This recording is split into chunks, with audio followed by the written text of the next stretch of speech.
Welcome back to another episode of Cyrus's podcast. Today, I have a very special guest, Mr. Jesse Stein. What's going on, man? How are you? Hey, Cyrus, thanks for having me. How's everything going, man? Great. Super excited to be here. Likewise, I'm excited to have you. We met last year? You were on a panel that I moderated over at FubCon, right? And you absolutely crushed it. Your knowledge about marketing in general was what really impressed me. And then as I kind of dove deeper into like who you are as an individual and where you came from and everything, that's what's really exciting for me to share, right? Even going back to what's behind you right now,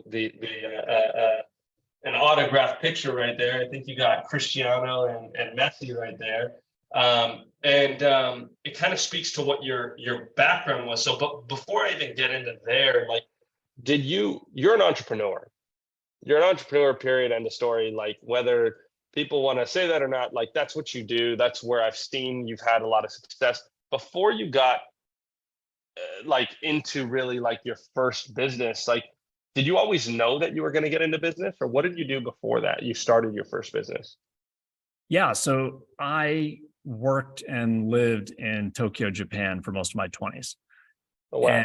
And so did door-to-door sales in Japanese. It's my first job out of undergrad, knocking on doors with a suit on.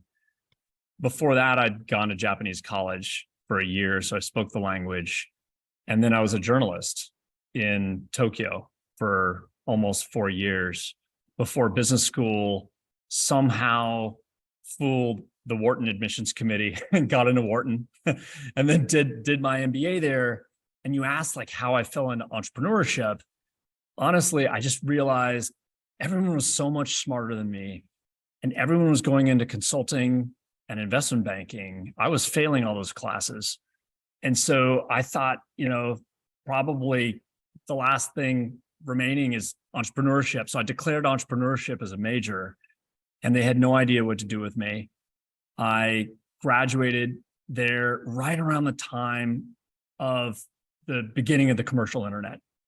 And, people kind of like forget that was only about 10,000 days ago. 1999, that time frame. But it was really the beginning. Google had just launched. Amazon was really just getting going. And I was kind of right place, right time, started my first e-commerce retailer, which was mercifully short-lived, but I really learned how to build websites, buy media, do email newsletter marketing. And in 2000, started an interactive agency called Soho Digital and built that into a $30 million agency and sold it in 2005. And I really credit that. I know it sounds corny, but it's always an awesome team and it's always a lot of luck. And by the way, as I talk about my couple of successes, like everyone should keep in mind, like we could be here all day talking about the things that have blown up on the launch pad or Exactly. never exited, the Earth's atmosphere. So I have a lot of those and I don't seem to get any wiser with age, but I was really lucky after I sold the interactive agency. And I'd been doing a lot of SEO as well, but I got into domaining. In 2005, 2006, I bought a whole bunch of domain names. I bought hobbies.com and boating.com and yachting.com and biking.com, like all these like one word kind of enthusiast domain names that have no synonym. It's kind of the digital equivalent of beachfront real estate. And then what I wanted to do was develop those out into full-fledged businesses. So I spent over $1 million in one fell swoop on these domain names. And I had no idea that the one that really took off was sportsmemorabilia.com. I bought about 100 domains. The one that took off was SportsMem. And we, with a team of people much smarter than me, we built it into the biggest autograph store on the internet and top 500 internet retailer and sold it to Fanatics in 2013. And right around that same time, I went into a Sephora in New York City with my wife, and like I was bored out of my mind, like typical guy, like sitting there Yeah. wondering when we were going to leave. And my wife bought this skin cream, and it was like $50 or something. This is in like 2003, 2004. And I was just flabbergasted. I was like thinking that a skin cream couldn't cost more than $3. And I said, show me this like little place in the store where there's these $50 skin creams. And of course, it's the entire store is like these expensive products. And so the next Monday, I called some laboratories, including one in France, and developed this skincare line, named it Dermapril. And this is with business partners, this incredible business partner named Paul. And we did Dermapril SP and sold about 50 million bucks of it in 18 months and sold that in 2009. And so, and all of these are marketed on the internet. And I was really the beneficiary, and I'll help your listeners with this as well, of underpriced attention, figuring out how to drive cheap traffic. And whether you're a real estate agent or building, CEO coach, or in home services or a financial advisor, doesn't matter. Like what you're looking for as you look to build your business are sustainable and reliable and unconventional, hacks and shortcuts and strategies and tools that you can use to drive, clients cost effectively. And so we did that and grew the skincare business, grew the memorabilia business. And at the memorabilia business, we were sending handwritten notes to clients. And I was kind of enamored of handwritten notes from the time I was about 5 years old, because my grandfather built his company in New York City, which was a small slacks company, trousers company, men's slacks company that he built from nothing with a couple of partners. And the way he built it, I watched him. He was really like a central father figure for me. My father was an awesome guy, but he struggled very much and lived 1,000 miles from me. And so my grandfather in New York City became a father figure to me for sure. And I would watch my grandfather, Yuri, write these handwritten notes to his clients. And then when I graduated from Wharton, which he and my grandmother put me through, I'm so incredibly fortunate that I had these patrons, these benefactors that believed in me and gave me a shot. My grandfather gave me a pen for graduation of Wharton, a fountain pen, and said, with handwritten notes, you can connect with anyone. So it was almost like Inception style. I was like, Yeah. these handwritten. And so fast forward to sportsmemorabilia.com, and we were sending handwritten notes to our clients, and noticed that the clients that received these notes spent more money with us, left positive reviews on the internet, were easier to deal with, referred more customers. Like it was just such a virtuous circle. But we noticed that the notes were impossible to scale. The handwriting often fell apart. We were having people, contractors and assistants and warehouse workers write these notes. So there was no scale to it. You couldn't run campaigns, the penmanship. And what I also noticed was the process of handwriting notes, and I'm sure a bunch of your listeners can relate here. A lot of the real estate coaches say you got to write handwritten notes yourself, a certain number a week or a month. Yep. But if you've ever done this before, by the time you get to your 7th or 8th note, you would rather give yourself knee surgery with no anesthesia than you would write another note. It's painful, super monotonous. You'd rather flip burgers, you'd rather bag groceries, anything, jump out of the window, whatever. So I kind of like, back when we were doing sportsmemorabilia.com, I saw the value in this thing, but there was no scale to it. And I was kind of waiting for someone to do this, but all I kept getting in my mailbox were those notes that pretended to look handwritten and really aren't. And so we hired a team of software engineers about 3 years ago to develop these handwriting robots that write exactly like humans in 15 different fonts, and they make intentional defects, and no one A is the same. And so we do a lot to engineer the note with these QR code stickers and all this. And that's kind of the birth of audience.co. And we work with a lot of the top, real estate agents and investor, and Dan Corkill, founder of Follow Boss, is a very happy client and investor. And Chris Heller, former CEO of Keller Williams, is an investor, and we're very fortunate. And the whole thing combines the handwritten note with digital, because it's all about like, and that's my background is digital marketing, is it's about dropping the note in and then following that user's journey from the mailbox to the inbox. So then you follow up by email, you connect with them by social. You know, everyone knows that marketing in 2023 is integrated and multi-channel. So that's kind of like the long-winded, you know, timeline of my career. Interesting. So that was a lot to unpack there, right? Sorry. So I'm gonna no, it's okay. It's good because I want to chop it all up. So going back to when you were in Japan, you said you went to university in Japan, right? What did you grow up in Japan, or did you grow up here? How'd you get into Japan? Like, how'd you end up there? Yeah. So actually born in San Francisco, total hippie parents, peace sign on the wedding cake. I did not need to know this when I was 9 years old, but they told me that I was conceived in a VW van off of Oregon. And I didn't even know what conceived meant, but all I knew was that this van had velvet throw cushions and curtains. So total textbook hippie parents. You know, the wedding was in a park in Marin County, Northern California. Wow. With the wedding video is incredible. It's just billowing smoke, everyone doing the freedom dance, and of course my mom pregnant with me, and they mercifully got it. It was definitely hippie love. They got a divorce when I was 2. Thank God they always remained friends.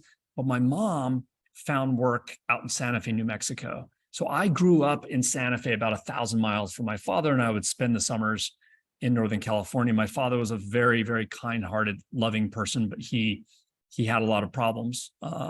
And so I grew up there in Santa Fe. And then when I was in high school there in Santa Fe, I read this book by this Japanese novelist called Spring Snow by Yukio Mishima. And I was kind of like just totally intoxicated by the colors and the images. And so I ended up taking Japanese in college. I went to UC Santa Barbara undergrad, which I loved.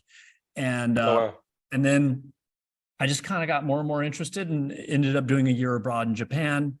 And I loved living there. And I was one of, you know, a couple of foreigners in the Japanese dorms. There were like 400 people in the dorms. And I just totally loved the culture. And I went right back to Japan right after undergrad. And then I spent 5 more years there. So I did the door-to-door sales job.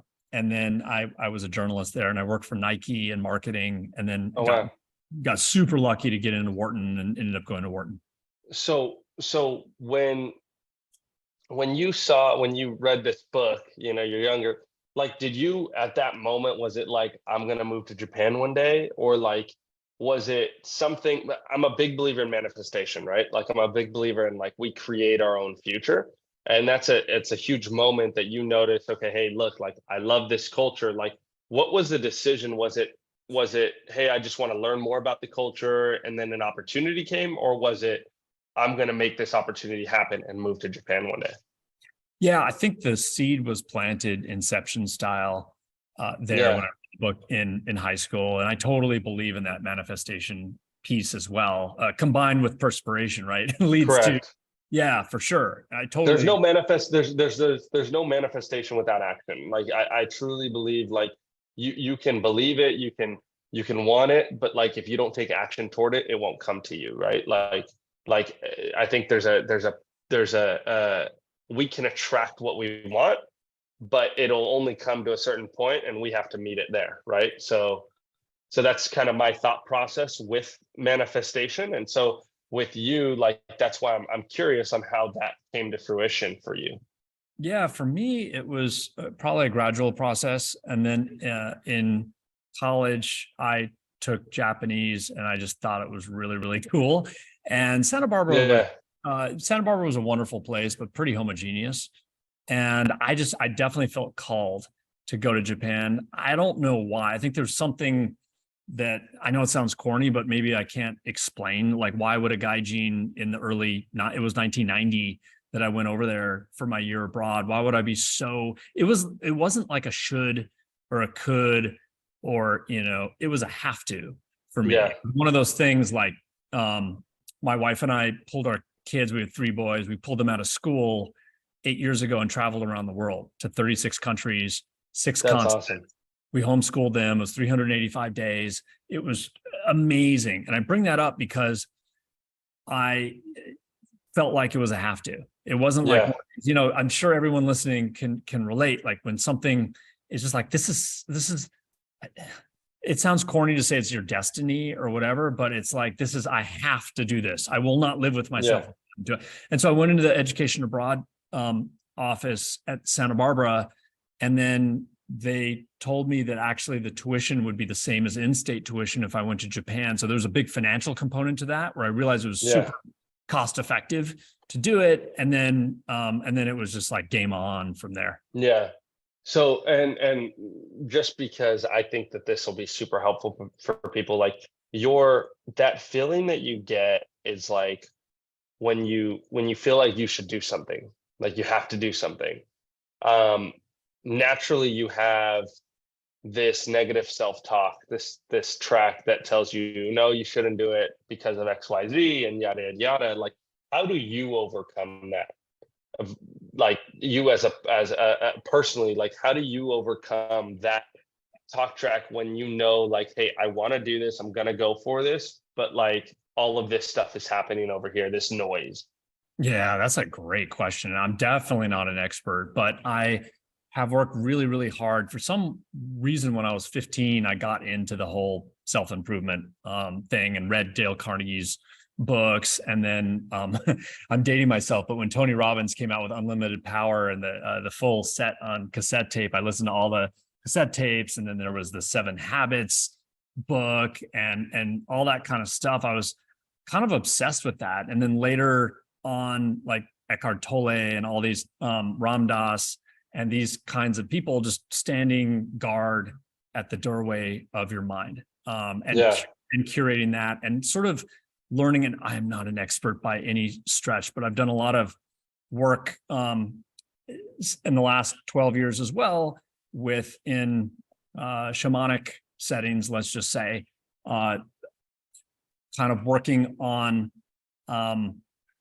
letting go, and also looking at thoughts more as an observer rather than being in the thoughts, and recognizing, I know this is esoteric, but those are not my thoughts at all. They tend, and the way I did that was many years ago. Someone said, why don't you just like write down all the thoughts that you have in any given like period? And I realized that if I wasn't doing something intentional and like problem solving, which is different, that's much more linear. Yeah. What I realized for myself, I don't know the way people who are listening feel, but I realized how nonlinear and compulsive the thoughts were. And they didn't really make much sense in a lot of cases. And so I thought, well, these are kind of if this was a roommate, I would kick that roommate out. And so it was like, this was a long time ago. And so I was thinking, well, and then with a lot of help and reading a lot of books, and I'm still a total novice at it, but I think I got a lot better at saying no and gently disinviting thoughts that were negative. And then like Tony Robbins, when I read Awaken the Giant Within in I think that was 1990 or 91 or 92, he talks a lot about transformational vocabulary. That was a total game changer for me. And it felt cheesy at first. So instead of saying I'm exhausted, it's I'm recharging. Right. Yeah. I started doing this and it felt very unnatural at first. And then what I realized is like how much the words that you say, most of all to yourself, like I noticed that if I would say I'm just recharging instead of I'm exhausted, that it made a big impact on me. So I think that like in terms of going to Japan, just circling back to the original, question, going to Japan and trying to do this kind of stuff and staying positive. I think folks like Tony Robbins, they don't know that they're my mentor, but Tony Robbins, Stephen Covey, and Dale Carnegie, and these people were really important for me. Yeah, no, and that's why I asked, because really, like, I mean, even just taking your kids out and going 300, you said 385 days, right? Like like that's a huge thing. That's a huge decision. That's a huge impact on your lives, but also your kids' lives, which is like game changer for them, right? And that's also a big decision. That's also a, hey, you're going to go through a lot of, should I do this? Should I not? People are going to tell you you're wrong. People are going to tell you you shouldn't. And I truly think that it's very synonymous with starting a business, right? Like, and what I see is happening throughout, or has happened in your life, is a lot of that, right? A lot of like you saying, hey, I want to go this way and make this decision, and there's probably a lot of walls that are up that you're having to go beat, and most of them sometimes are our own, so on and so forth. But like even down to when you said you were buying the domain names, right? Like you bought all these domains, and like one of them hit that you thought was really a big deal, like that really made a big deal, right? But like you spent so much money where you could have sat there and said, hey, I spent all this money on these domains, I got some money from it, but whatever, right? You went and you chased down that rabbit, even when maybe people, and my guess, and maybe I'm wrong, maybe you had everybody around you in the world telling you you're so smart and it's perfect and your decisions are right, you know? Which I already know is not true, but but like, you had people telling you that it's probably not the right decision. Why are you doing this? So on and so forth. And it's that resilience that's very impressive, and I think is a huge factor. Like success leaves clues, like over and over again. And I think that it's a huge factor. What you're talking about is like, is that resilience that you've had, not only in your personal life to make it out to Japan, go out to Japan, to become a door-to-door salesman speaking your second language, right? To coming back, to going to school here again, to graduating, to going and getting all of these different things. Like that resilience of there's probably so many people that throughout your life, there's probably so many instances where you sat there and you said, maybe I should just stop and go and do something else, right? And that is what makes, I think, the successful people successful, is the not stopping, the keep going, right?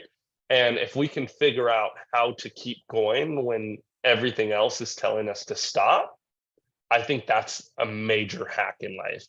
And I think you have a lot of insight in that. That's why I'm pulling that out. Does that make sense?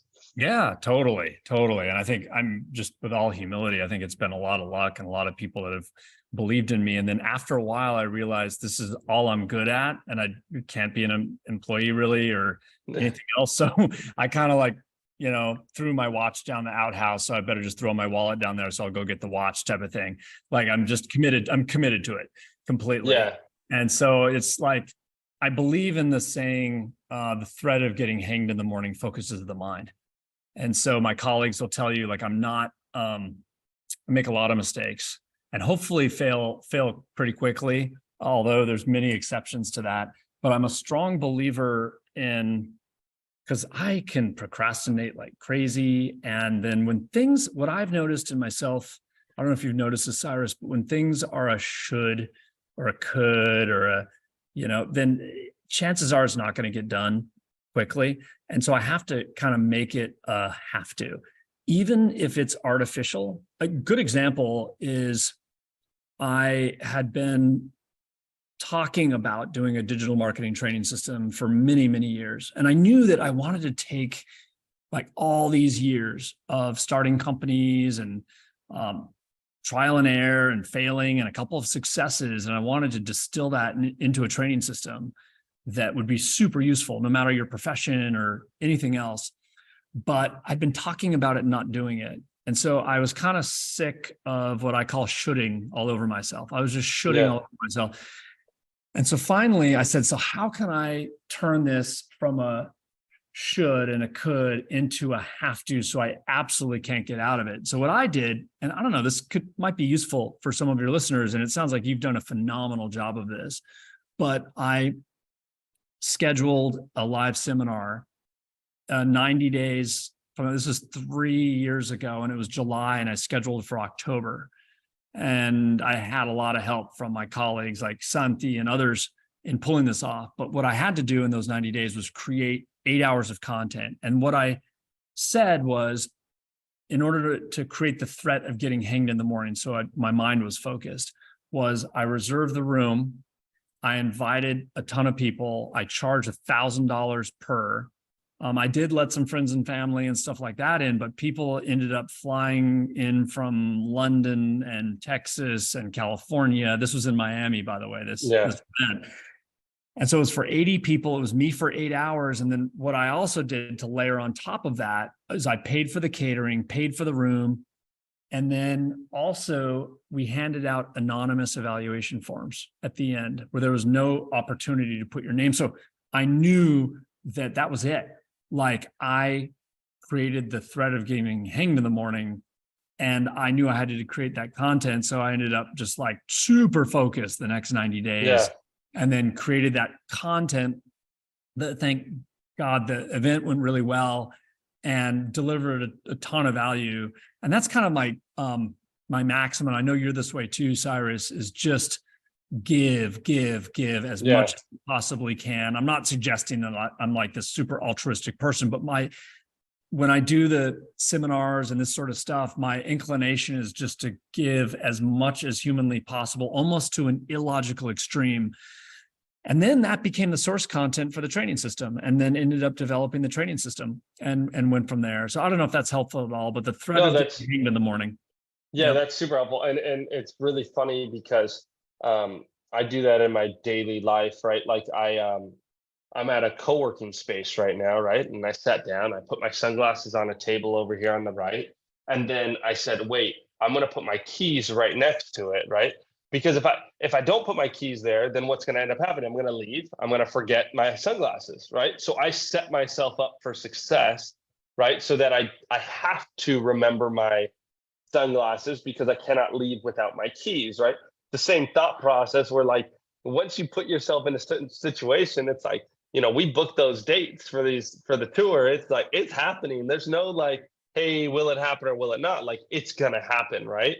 And when you set yourself up in a way that you cannot fail, then you win. Period. End of story. And I think that's also comes from a discipline. That comes from a discipline from, in your case, like, you making that discipline, being like, okay, look, like, I have to win, so I'm gonna put these check marks that I have to hit along the way, but I'm gonna set those check marks up already. So, like, I've already done them in your mind, and now you just gotta go. Right.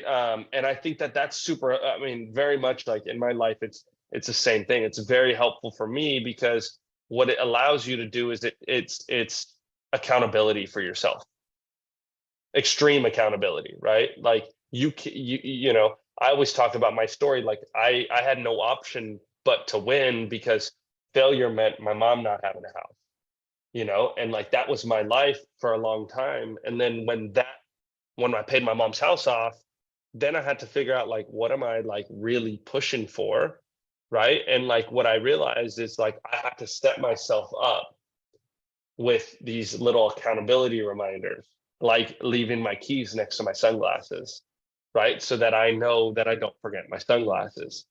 And it sounds like you've done that on a very extreme level with your businesses, right? And so now let's talk about like how you actually, so you built these companies, they became very successful, like multiple different companies, right?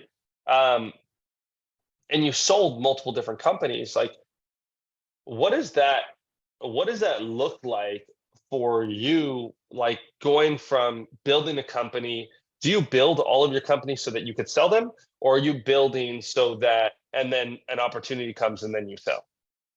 Yeah, try to just build a quality company, a quality asset with really happy clients, really happy customers. And then early on, I think something important, which I learned from a mentor, is kind of identify the people that could be potential acquirers later on, and just become friends with them and do partnerships and create a positive sum game. And then they have the comfort when the time comes, like, for example, when I sold the memorabilia business, I had already made friends over many years with folks who were diligence calls for the people that acquired us. So the people that acquired us called them and asked them about us, and they stood up on a mountaintop and blew a trumpet for us. And that gave the acquirer fanatics a ton of comfort. And the same thing happened with the skincare business. When that got acquired, that was somebody that we didn't know, but that person knew a bunch of people who we had made very good friends with. And so that gave him comfort. And then when we got the interactive agency acquired in 2005, we'd been doing business with that acquirer for years. And so I'm not going to pretend that all of this was totally intentional. And we totally have fumbled my way to success. But definitely comfort, I think, is the number one thing that an acquirer looks for, other than like customer footprint and, the nuts and bolts of it. But if it's a strategic acquirer, they really care about, feeling like they trust you. And I don't want to skip over this because I think it's important, and I think I want to just like hammer it in. The comfort level came from relationships that you built.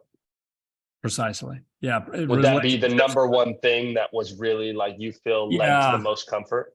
Doing exactly the relationships and just doing what we said we were going to do every time, paying on time, showing up to meetings on time, all the little things that people think are like minor, but they just notice it. And they're like, my gosh, these people know how to execute. They show up on time. They're super trustworthy. They pay on time over a long period of time. And then when we go out and hang out, they're a lot of fun. And so the whole thing kind of adds up, and it's definitely an investment. Like there's so many times I had to swallow my pride too. Like when I acquired sportsmemorabilia.com, the first thing I did was I called Steiner Sports, which was like the 900-pound gorilla at the time, and met with Brandon Steiner up in New Rochelle, New York, and went up there multiple times and formed, he was very threatened at first because we were a website and he was kind of a more old school and stuff like that. And it took time to build that trust, but over time we became his biggest customer. And then he became a really important diligence call when it came time for fanatics to acquire us. So it all plays a role. And I've tried my best to check my ego at the door and be humble, because it's definitely the antidote to forming great trusting relationships in my experience. And you mentioned this as well earlier. You said that you've built great teams and that's what's helped you execute, which is another thing that's like huge in my success. Is like I always tell people, like I just know how to put really good teams together and put the right people in the right place and let's build together, right? Do you feel that and I know you from from on a different note, but like, do you, for the people listening, do you feel like on your mindset, do you feel like it is collaboration over competition? Or do you feel that you have to compete on a daily basis with everybody around you? Oh, definitely collaboration. And I know that was an alley-oop of a question. Yeah. But I mean, I'm like at the stage now in my 50s where, and I think before as well, I've always been friends with our competitors, for example, and certainly the people around me. Nothing makes me happier than to see one of my colleagues, one of my employees, way smarter than me in multiple different areas and outshine me, and I couldn't care less. In fact, I love it. And when an employee has a hope, a dream, and a business plan, or needs a recommendation for graduate school or whatever else, I'm always the first person to say, "Is this your dream? Then let's go for it. Let's write the best recommendation anyone's ever seen for business school or whatever. Can I help you with your business plan, or can I be an investor?" or whatever else. So I've tried my best, and I've failed multiple times, but I've tried my best to lift people up and to just be a value add in their lives. And I think over the last, I've been an entrepreneur for 25 years. I'm happy to say that like I have a lot of former employees and colleagues who I count as friends. Yeah, I absolutely love that. And I know as an alley-oop, I just want to make sure that people heard how you feel. Now moving forward, you have audience.co, absolutely crushing it in the real estate space. What's next for the company? Where are you going? What are you building? And what do you see kind of on the horizon? Yeah. So what our clients really want and what we've built is they want a kind of a marketing hub that they can go to that's super easy to use. Like our realtor clients, they just want to drive more listings cost effectively in a way that's really easy. And so we kind of start with that first principle.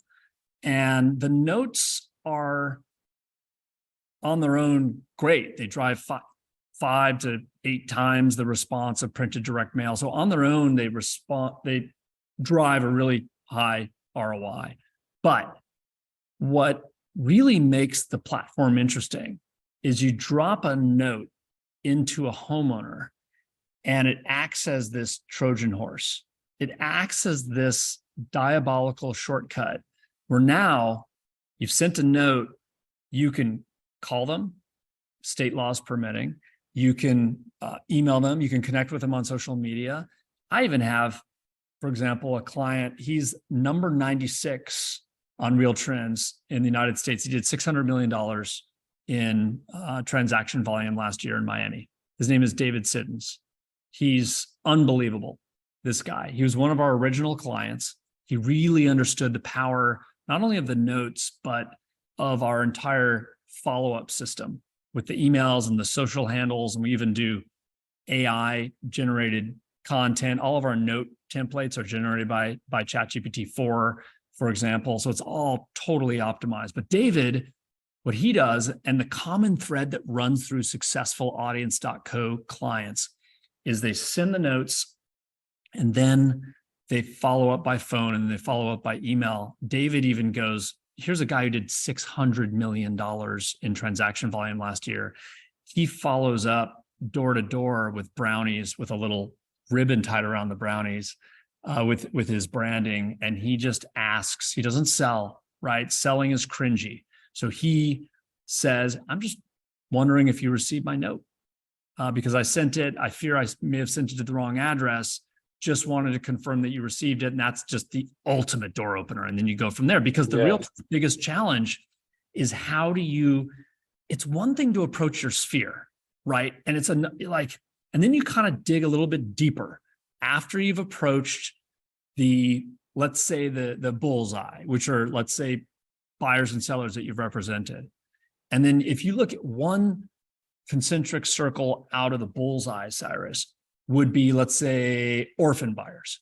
Let's say you were on the sell side of a transaction, okay? And then 90 days later, you send them a note or you reach out to the buyer and you say, hey, I'm the agent that represented the person that just sold your home. I hope you're settling in great.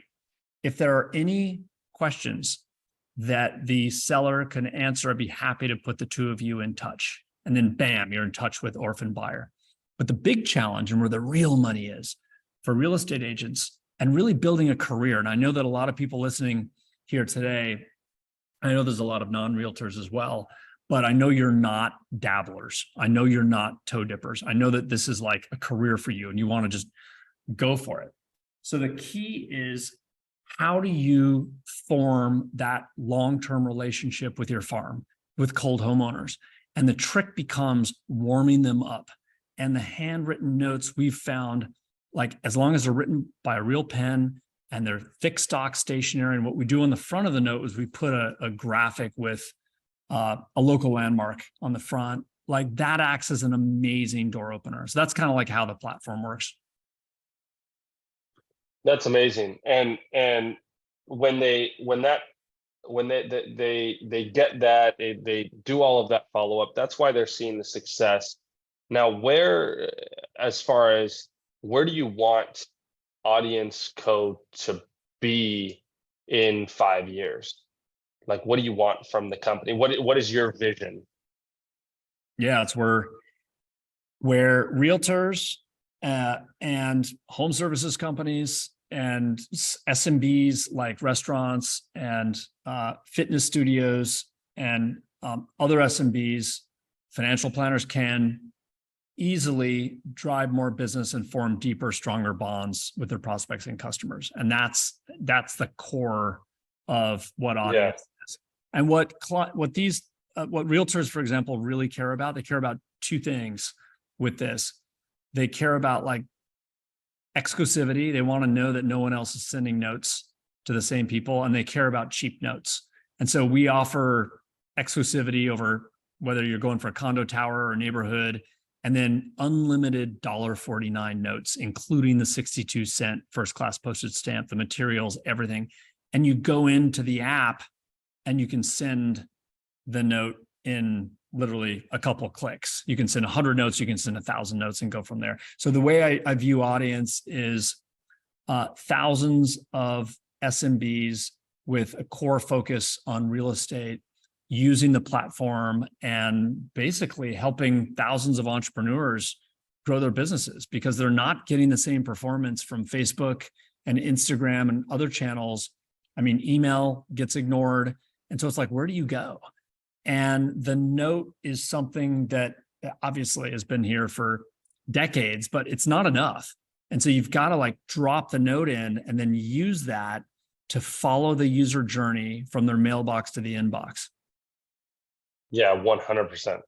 I love that. I appreciate you so much for being on today. Where can people find you? Where can they connect with you? Yeah. You can email me directly, Jesse, Jesse at audience.co. You can go to audience.co. You can check out the videos. You can sign up for a demo, no obligation demo, and then just kind of go from there and see if it makes sense for you. Awesome. Killer. Jesse, thank you so much. I appreciate you dropping your knowledge and sharing your experiences. This is what makes, I truly believe, like, as entrepreneurs, especially when you get into this industry, whether it's in real estate or whether it's in business in general, and you're building a business, like, it's a lonely sport. And I think that entrepreneurs need to stick together and help each other grow. And I appreciate you for sharing and helping others grow. Thank you, Thank you so much. Appreciate you. Likewise.